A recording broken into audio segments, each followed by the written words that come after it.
been going back and forth about whether to talk about the book I have on deck today, because at first I said to myself, I'm not sure that I can relate it back to my channel very effectively. But the more I think about it, the more I realize that it has a lot to say that I think will be of interest to everyone here. And the book in question is a novel called Woman at Point Zero by Nawal El Saadawi.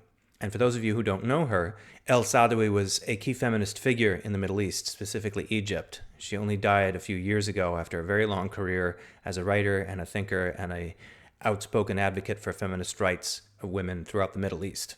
And Women at Point Zero is the book that she's best known for. It's not a long book at all. I was able to read the whole thing in a single sitting. And honestly, it's such a galvanizing story that I really think I couldn't have read it any other way.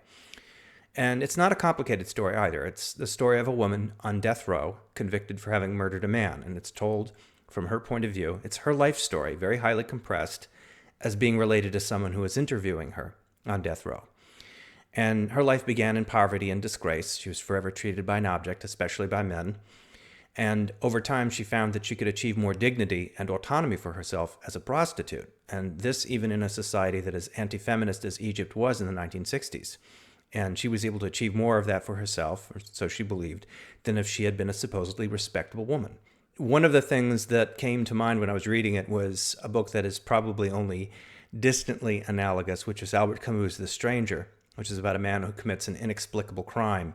But there is no question at all as to why the woman in the book has murdered a man. It's because of her dignity. It's one of the few ways that she has in her world to assert her dignity and to assert her autonomy in a world that doesn't give her anything. So one of the other things that might give you pause about this book, there are no sympathetic men in the story. There are no sympathetic male characters, and that is by design. In fact, at one point, the narrator specifically takes umbrage with any man who would dare to be a white knight to her, who would dare to try and save her from her world. She resents the condescension. She would rather live and die her own way than be at the end of anybody's leash. And the thing is, I don't take this personally. I know full well that fiction without the freedom to anger people isn't going to be very much as fiction. That said, fiction that is written only to anger people is a different story, but I don't feel this book was written merely to be inflammatory. It was written to show her point of view and to give us her life in her words. From what I understand, El Saadawi, who worked as a doctor, based her book on the actual life story of a woman that she met on death row, so it is drawn more or less directly from real life. Now, as far as how this relates to the concerns of my channel, well, I have two big insights here that I think are worth relating. The first is, the greatest work that I've come across, whatever the genre, whatever the intentions, was something that was written out of the impulse to write about something that could not be held back, something that was unsuppressible.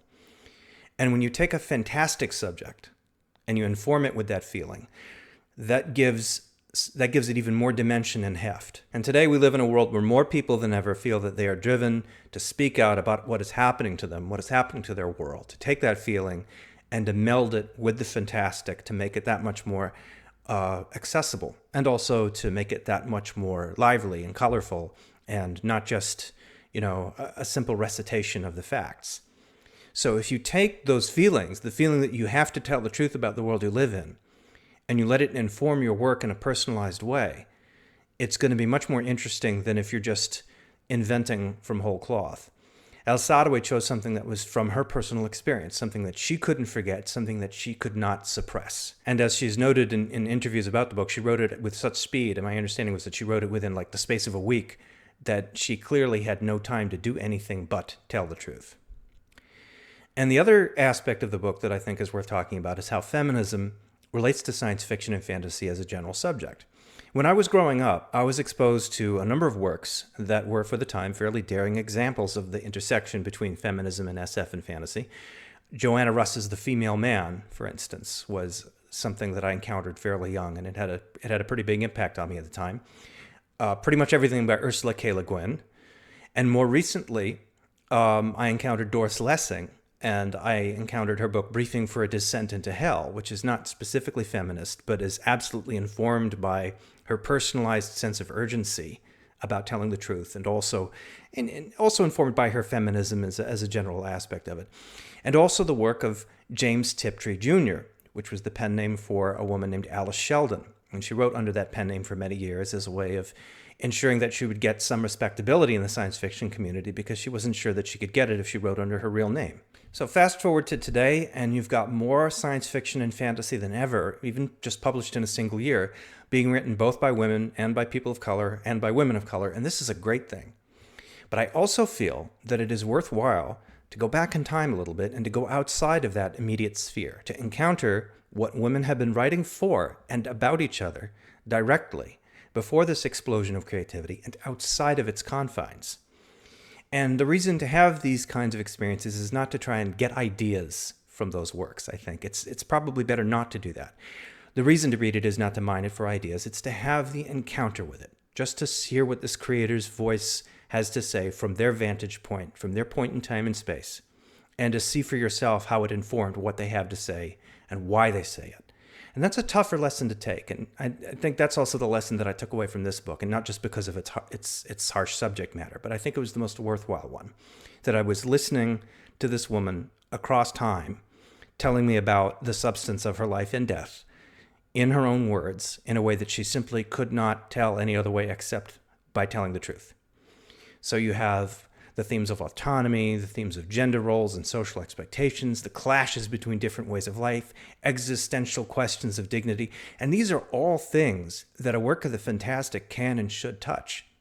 And I feel that one of the best ways to get informed about how that can be done is to look at how it can be done in other places, aside from science fiction and fantasy. And that's the whole reason I run this channel, is because I'm pointing in those directions and saying, hey, you should check this out too. So once again, the book is Woman at Point Zero by Nawal El Saadawi, and it is available in a newly reprinted edition with a new introduction. It's also available digitally, so it should be relatively easy to find. And again, this is a hard book to stomach. It's not something that I think is going to be an easy read for everybody, but I do recommend it, and I do want to see what you think.